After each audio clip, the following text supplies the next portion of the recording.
1시 30분 지나고 있습니다. 상황실로 들어가 보도록 할게요. 유스타 유창희 대표 나왔어요. 안녕하세요. 안녕하십니까? 네, 안녕하세요. 오늘 시장 참 좋은데요. 네. 오장 SOS 어떤 종목을 도와드려 볼까요? 첫 번째로 안암전자 먼저 볼게요. 이 삼성전자 수혜다라는 기사가 있었고 제가 안암전자에 대한 뉴스들을 많이 봤는데 복붙이 많더라고요. 그러니까 똑같은 뉴스를 다 여러 기사들에서 쏟아지고 있어요. 가장 많이 이야기하고 있는 게 이 삼성전자 수혜 이 단어인데 도대체 뭐 때문에 수혜주인 건지 그럼 갑자기 지금 오르는 이유는 무엇일지요? 저도 잘 모르겠어요. 저도 잘 모르겠어서 여쭤본 거예요. 네. 하만 수혜주라고 얘기를 하는데 그렇죠. 엄밀히 따지면 하만 인수한 게 벌써 몇 년째입니까? 그리고 뭐 삼성전자가 하만을 인수해가지고 이제 뭐 약간 자리 잡기, 네. 뭐 시너지 효과를 내기 위해서 준비 기간이 필요한다고 해도 충분히 지났어요. 지금 삼성전자 스마트폰 관련해서 이어폰 같은 거 보면 다 하만 거거든요. 그럼에도 불구하고 안암전자 주가가 실적이 엄청 좋아졌나요? 전혀 좋아진 거 없었다라는 것이죠. 오히려 적자가 나왔던 적도 있었고. 근데 오늘 뭐 하만이 뭐 관련해서 수혜주가 될 수 있다? 저는 뭐 택도 없는 소리다. 뭐 택도 없는 소리가 아니라 무슨 얘기냐면 안암전자가 하만의 협력사인 건 맞지만 네. 예를 들어서 100억을 매출했던 것이 갑자기 1000억, 2000억, 1조 원 매출하지 않는다라는 것이죠. 어쨌든 삼성전자가 하만을 필두로 해서 사업을 진행하는 거에 대해서의 캐파가 일부 커질 수 있지만 그것이 글쎄요. 주가를 이렇게 끌어올릴 수 있을 만한 요소가 될 것이냐. 또 아직까지도 매출로 폭발적으로 잡히고 있는 것은 아니다 보니까 그냥 뭐 말하기 좋아하는 사람들끼리 끌어올리기 위한 뉴스가 아닐까 생각하고 있습니다. 네, 그러니까 안암전자가 왜 올랐을까라고 고민을 하다 보니 요즘 삼성전자가 너무 잘 갔고 네. 그래서 삼성전자 그리고 반도체 그 열풍, 비메모리 반도체 그 다음에 이제 관련주 하만 때문에 안암전자까지 온 것 같거든요. 진짜로 팔만전자의 수혜를 받을 수 있는 종목이 있다면 우리가 눈여겨봐야 되는 지금 키워드는 뭐가 있을까요? 그러면? 뭐 일단은 삼성전자 지금 뭐 다 사업부가 나쁘지 않죠. 네. 나쁘지 않은데 내년을 키워드를 본다라면 결국 이제 뭐 반도체 쪽이 있죠. 반도체인데 이제 파운드리 네네네. 반도체. 비메모리 쪽으로요? 그렇죠. 비메모리 쪽이 상당히 내년부터는 기대를 해볼 만하다 생각을 좀 하고 있습니다. 그러면 네. 그쪽 관련된 기업들, 뭐 동진세미카라든지 세미캠이라든지 TCK 같은 경우가 그런 것에 대해서 수혜를 좀 입을 수 있다는 기대감들이 좀 있죠. 실적도 상당히 좋고. 그래서 오늘 같은 경우도 상당히 좋은 흐름을 좀 보여주고 있다 생각을 좀 하고 있고요. 그리고 또 본다라면 스마트폰 사업 부분이죠. 올해 좋지 못했지 않습니까? 코로나 때문에. 네. 그런 것들이 또 내년에 또 교체 수요를 좀 맞물린다라면 상당히 내년에 좀 기대해 볼 수 있는데 이 부분은 아직까지는 수익성이 아주 뭐 높다라고 말하기 좀 힘든 부분들이 좀 있어서 좀 더 체크를 하시면서 대응하시면 좋지 않을까 생각하고 있습니다. 네, 뭐 TSMC 가격 인상, SMIC 제재, 뭐 여러 가지 이슈들이 더해지면서 반도체주들이 연말이 정말 뜨거웠고요. 내년에 슈퍼사이클이라는 닉네임까지도 지금 네. 기다리고 있는 반도체주, 그리고 그에 따라서 뭐 삼성전자 수혜주까지 쭉 파장이 이루고 있는데 안암전자에 대해서는 앞서 그렇게 좋은 이야기 안 주셨거든요. 네.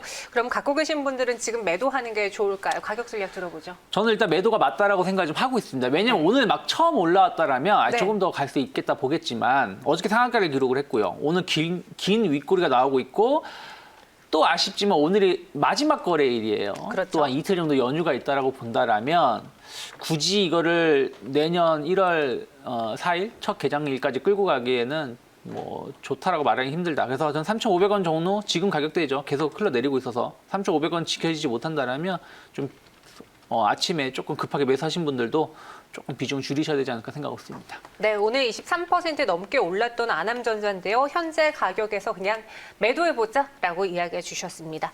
이어서 두 번째 상황실로 들어가 볼게요.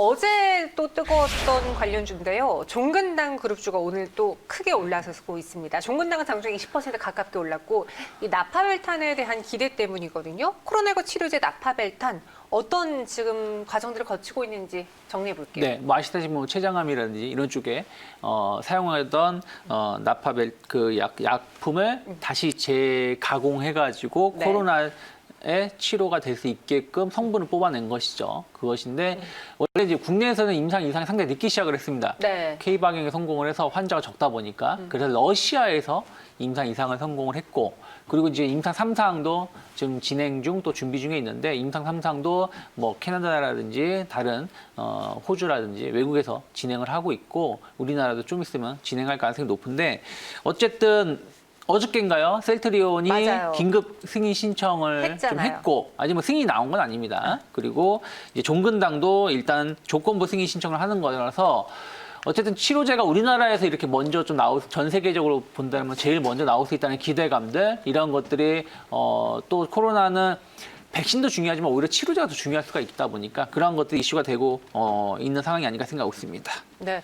어제 정말 셀트리온도 그 승인 신청한 거 네. 때문에 화제가 됐었고 그리고 백신을 계속해서 정부가 확보하고 있으니까 네. 위탁 생산할 기업들 콜드체인 관련주를 찾고 네. 있잖아요. 어제 그럼 셀트리온의 주가 흐름을 보면서 우리가 종근당에 대한 주가 흐름도 미리 예측해 볼 수 있지 않을까요? 근데 셀트리온은 이미 이게 그 전부터 나왔었죠. 그렇죠. 그러니까 어저께 갑자기 뭐 승인 신청하겠다라는 것이 아니라 이미 셀트리온은 연내하겠다. 네. 그리고 뭐 이미 그 가을부터는 막 인터뷰도 하고 있고 막 계속 관련된 뉴스가 나왔어요. 그래서 주가가 올라온 것이고 종근당은 하고 있다라는 얘기는 나왔지만 이게 갑자기 또 나올 정도까지 예상을 좀 못하셨을 거예요. 그래서 저는 종근당 같은 경우는 충분히 코로나 치료제의 모멘텀이 조금 더 갈 수 있다 생각을 좀 하고 있고요. 또 하나는 종근당이 꼭 코로나만 있는 게 아니에요. 다른 제약사랑 좀 다르다라는 것이죠. 셀트리온도 그런 부분들이겠습니다만은 종근당 올해 제가 뭐 확정은 못 짓겠지만 거의 1조 원 매출 가능성이 높습니다. 작년에 1조 클럽에 달성을 했고요. 네. 올해 코로나가 발생함에도 불구하고 매출이 큰 차이가 없었다라는 점, 그리고 오히려 수익성 더 늘어났다. 뭐 판관비가 좀 감소해서 그런 것을 본다라면 실적 자체가 원래 사업이 잘 되고 있고 거기에 코로나 치료제가 좀 더해진다라면 또 1월 달 또 실적 장사 아니겠습니까? 그런 것을 본다라면 충분히 모멘텀은 조금 더 갈 수 있지 않을까 생각하고 있습니다. 알겠습니다. 그럼 종근당의 가격 전략을 세워볼게요. 앞서 이야기한 아남전자와는 달리 그래도 종근당은 실적에서도 나와주고 네. 있고 아직 신청도 안 했기 때문에 이벤트가 하나도 남아있는 네. 상황인 거잖아요. 그럼 조금 더 들고 가볼까요? 저는 조금 더 들고 갈 수 있다 생각하고 있고요. 좀 목표가는 지금 가격 대비해서 좀 높게 잡아봤습니다. 왜 그러냐면 요즘에 뭐 코로나 치료제란 이런 거 이슈가 있으면 뭐 아무리 비싼 주식도 뭐 상한가 가거나 하다 그렇죠. 보니까 네, 목표가가 참 네, 무의미해져요. 목표가가 의미가 없습니다. 그런데 어찌되었든 뭐 직전 고점대 지난 12월 21일에 고점대가 27만 원 정도 선이기 때문에 만약에 이번에도 그런 이슈가 좀 더 파급력을 내년 초에 보여준다라면 한 29만 원 언저리까지는 상승 가능성이 있지 않을까 생각하고 있습니다. 알겠습니다. 29만 원 언저리까지는 상승 가능해 보인다 의견 주셨고요. 세 번째 관련주도 볼게요. 오늘 업종으로 따지면요. 이 업종들도 최근 흐름이 좋습니다. 미디어 콘텐츠 안에서 J 콘텐츠를 꼽아봤고요. 자회사 투자 유치 소식 때문에 오늘 급등이 나와주는데 J 콘텐츠들이 포함해서 미디어 콘텐츠주가 최근에 스튜디오 드래곤, 네. 그 스위트홈 때문에 네. 대박이 났고 네. 이 주가가 오르고 있는 각각의 요인들 있을까요? 그렇죠. 올해 좀 좋지 못했죠. 뭐 영화는 뭐 완전 폭망했고, 그랬고요. 뭐 드라마는 그나마도 시청객이 좀 많이 늘어나긴 했습니다만은 그 여느 때와 비교한다면 좀 덜한 부분 좀 있었습니다. 그러다 보니까 오히려 연말로 갈수록 뭐 내년에 올해만큼 안 좋겠느냐. 올해가 이제 역사상 실적이 최악일 것이라는 기대감들이 오히려 턴어라운드에 대한 기대감으로 좀 저가 매수가 좀 유입이 되고 있다 생각을 좀 하고 있고요. 또 어찌됐든 겨울이 또 컨텐츠 소비가 좀 많습니다. 워낙에 춥다 보니까 오늘도 상당히 추운데요. 외부 활동을 좀 자제하고 실내 활동이 많아지고 그럼 또 실내에서 활동하다 보면 이런 뭐 영상 같은 걸 좀 많이 소비하게 된다라는 것이죠. 그런 부분들에 대한 기대감들. 또 올해가 어떻게 보면 OTT 서비스의 원년이라고 보시면 될 것 같아요. 이것이 이제 자리를 잡고 본격적으로 시장이 확대가 된다라면 내년부터 상당히 그런 것들이 좀 기대감이 나올 수밖에 없다 보니까 컨텐츠 관련 종목, 제작 관련된 기업들, 오늘 뭐 J 콘텐츠들뿐이 아니라 스튜디오 드래곤, 뭐 초록뱀 등이 모두 강세를 띠고 있는데 그러한 것들이 최근 며칠 새에 주목을 받고 있는 요소가 생각하고 있습니다. 맞아요. 제이 콘텐츠리도 이제 방송 부분도 있지만 영화 쪽에 사업 구성도 있기 때문에 발목을 잡혔었는데 오늘 장은 영화 제작사주 관련주도 상승세를 보여주고 있습니다. 그럼 제이 콘텐츠리만 떼어놓고 봤을 때 힘든 2020년도 지났으니까 내년은 지금보다 낫겠지. 네. 들어가 볼까요?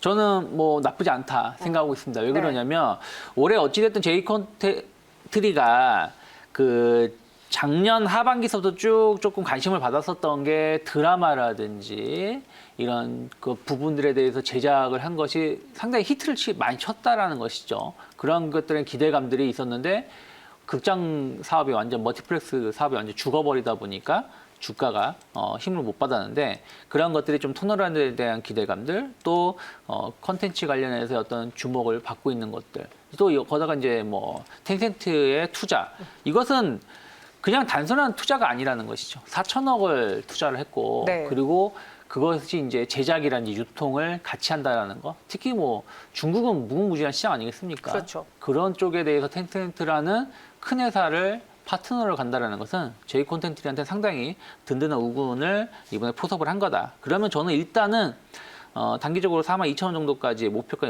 넣으셔야 된다 생각하고 있고 네. 연초 고점대 44,000원, 45,000원도 불가능한 가격은 아니다 생각하고 있습니다. 오늘 고점에 사셔서 좀 손실을 보고 계신 분들이라면 더 들고 가보셔서 42,000원 혹은 44,000원 부근에서 매도해 보시길 바라겠습니다.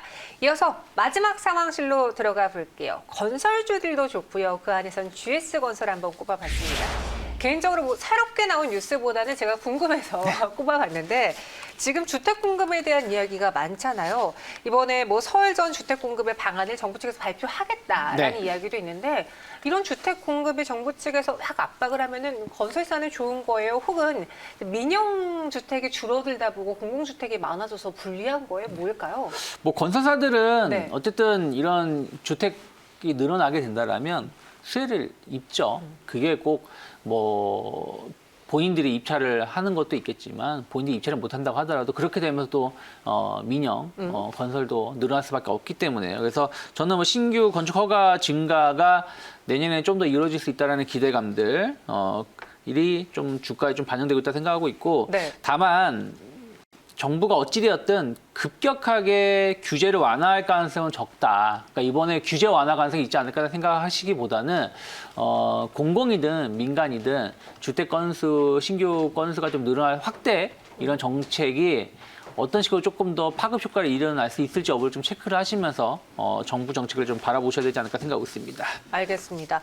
GS건설은 그럼 다시 52집 신고가 경신 가능할까요? 최근에 딱 신고가 찍고 네. 조정을 쭉 좀 받았어요. 네. 근데 이제 턴어라운드 되는 모습인데 GS건설을 다시 올라가게 만들 모멘텀 그리고 가격 전략 이어서 들어볼게요. 저는 건설주들 좋게 보고 있습니다. 네. 왜 그러냐면 어쨌든 뭐 주택 가격이 좀 상승세가 계속 나오고 있고 그러면 신규 주택에 대해서 수요는 늘어날 수밖에 없다는 것인데 최근에 신규 주택 착공 건수가 계속 줄어들었어요. 그러면 이것이 내년부터는 조금 늘어날 가능성이 높다. 왜 그러냐면 어찌됐든 경기를 부양하기 위해서 인프라 투자를 좀 해야 되는 부분들이 좀 일부 있다라는 것이죠. 또 전 세계적으로 인프라 투자가 이루어진다라면 또 네. 건설주들이 해외 수주 모멘텀도 있을 수가 있고 그런 부분들이 GS건설이나 다른 건설주의 수혜를 입는데 특히 GS건설은 국내 아파트 점유율 1위입니다. 현재 기준으로. 그러면 그런 부분들이 더욱 좀 더 매출 증가 요소로 될 수 있다 생각하고 있기 때문에